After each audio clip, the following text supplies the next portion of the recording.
allié du Parti libéral du Québec. On le saura dans quelques secondes. De toute façon, un conseil des ministres, Sébastien, qui a dû être très, très émotif, on l'a souvent répété. M. Charest, même quand les vents étaient contre lui, même très impopulaire au Québec, était très populaire dans son caucus au conseil des ministres. Absolument. M. Charest a envoyé Nicole Ménard qui se fait mettre la main sur l'épaule par son attaché de presse. On a l'impression qu'il y a de l'émotion dans l'air à Québec et on a l'impression que parce que le conseil des ministres a duré une bonne vingtaine, sinon une trentaine de minutes de plus que prévu, c'est parce que justement M. Charest a fait ses adieux à ses ministres. On parle souvent, et on a parlé de la famille libérale en termes un peu péjoratifs dans la commission Bastarache, mais la politique, avant tout, ce sont des relations humaines. Et ces gens-là passent 7 jours sur 7, une bonne quinzaine, 16, environ 15-16 heures par jour à faire leur métier de politicien.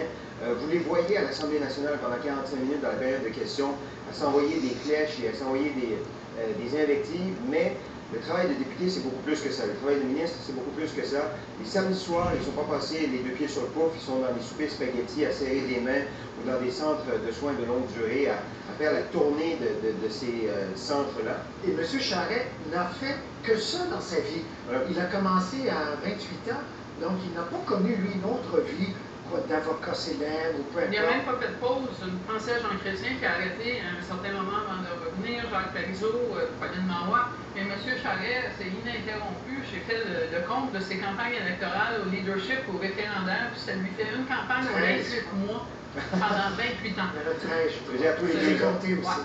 Tous les 2 ans. Donc, les gens tissent des liens extrêmement serrés et quand une de ces personnes-là part, on a vu le départ de Lynn Beauchamp, par exemple, au printemps, dans le cas de M. Charest, ce sera probablement confirmé au cours des prochaines minutes.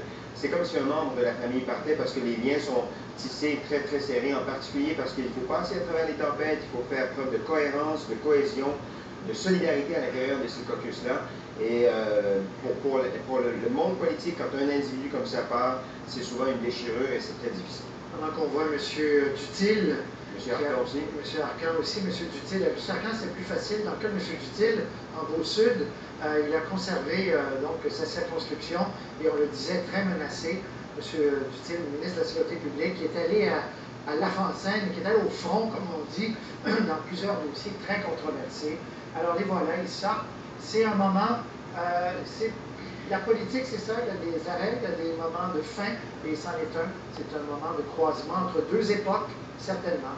Et les gens qui connaissent bien la politique, et ces gens-là en sont, connaissent la différence entre l'opposition et le gouvernement. On a beau dire 50 sièges à 54, on n'a pas la tête basse en rentrant, on rentre quand même pas du même côté. Et la vie d'opposition est difficile pour des anciens ministres qui connaissent les dossiers, parce qu'attaquer et tirer sur tout ce qui bouge quand on sait de quoi il est vraiment question, c'est franchement pas simple. Tout à fait. Donc, Sébastien, M. Charest, est-ce qu'on croyait peut-être qu'il allait rassembler derrière lui, je vous parlais de famille, pour faire son point de presse. Il semble plutôt qu'il sera seul. Est-ce que son épouse sera là? On verra. M. Charest, hier, sur la scène à Sherbrooke, était en compagnie de ses 3 enfants. Son fils le suit souvent dans les réunions qu'il a à l'Assemblée nationale et au bureau du Premier ministre, pendant que vous voyez d'autres ministres. M. Bolduc. M. Bolduc, Mme Courchaine, M. Lessard, M. Bachand. C'est symptomatique aussi. Il ne s'arrête pas devant la caméra. Je ne sais pas s'il y a des journalistes pour les interroger, mais en général, on laisse. Ils ne veulent pas commenter, ils veulent laisser à celui qui parle le soin d'annoncer lui-même son départ. Ça parle en soi-même. Et si M. Charest voulait rester, ses ministres se précipiteraient au micro pour expliquer comment c'est important de le garder. Parce que pour que son leadership soit fort, alors le contraire... Notre retenue, c'est une question presque de politesse aussi. Je pense que toutes les sources nous le disent, il va démissionner. Mais la retenue est de mise dans un cas comme ça. M. Charest va choisir ses mots et a choisi son air. Ça n'a pas pris beaucoup de temps. Hier soir, déjà, quand il parlait, il y a plusieurs phrases qui donnaient l'impression qu'il souhaitait, entre guillemets, bonne chance à son nouveau parti, à une nouvelle époque de son parti.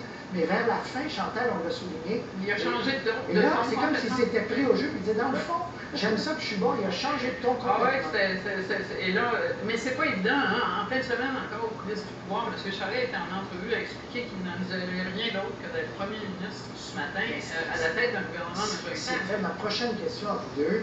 En attendant M. Charest, on peut spéculer un peu quand même. qu'est-ce qu'il pourrait faire? Prendre des vacances. Il n'est pas acquis quand même, il y a deux pensions. J'ai parlé à quelqu'un qui est assez proche de M. Charest la semaine dernière, on a parlé de ça, et moi je lui ai dit, je pense qu'il mourrait d'ennui dans un bureau d'avocat, c'est certain. Il a fait beaucoup de missions internationales. Peut-être qu'il pourrait prendre ce genre de mandat-là. Paul Martin fait ce genre de choses-là, mais moi j'ai l'impression qu'après la commission Charbonneau, s'il y a quelque chose d'intéressant à faire, on va probablement revoir Jean Charest en vie publique. Pour avoir suivi M. Charest dans une mission à l'étranger, il est comme un poisson dans l'eau à l'international. Quand il rencontre les chefs d'État, les ambassadeurs et ainsi de suite, et les politiciens à l'étranger, M. Charest est presque un homme différent de quand il est au Québec. Alors, il est comme un poisson dans l'eau. À un moment donné, on se demandait s'il n'irait pas à l'Organisation de la francophonie. Il faut qu'il soit nommé. Il faut qu'il soit nommé, en effet.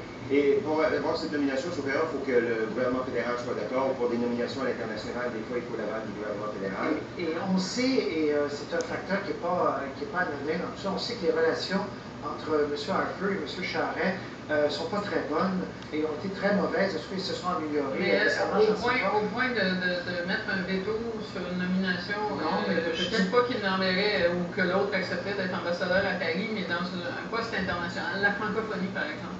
Je ne pense pas que le Canada aurait fait campagne contre Jean Charest, mais je crois que le changement de gouvernement à Paris, par contre, n'est pas de nature à aider sa cause pour les postes de la francophonie. Il était mieux branché sur M. Sarkozy que sur François Hollande, qui vient d'arriver, de toute façon.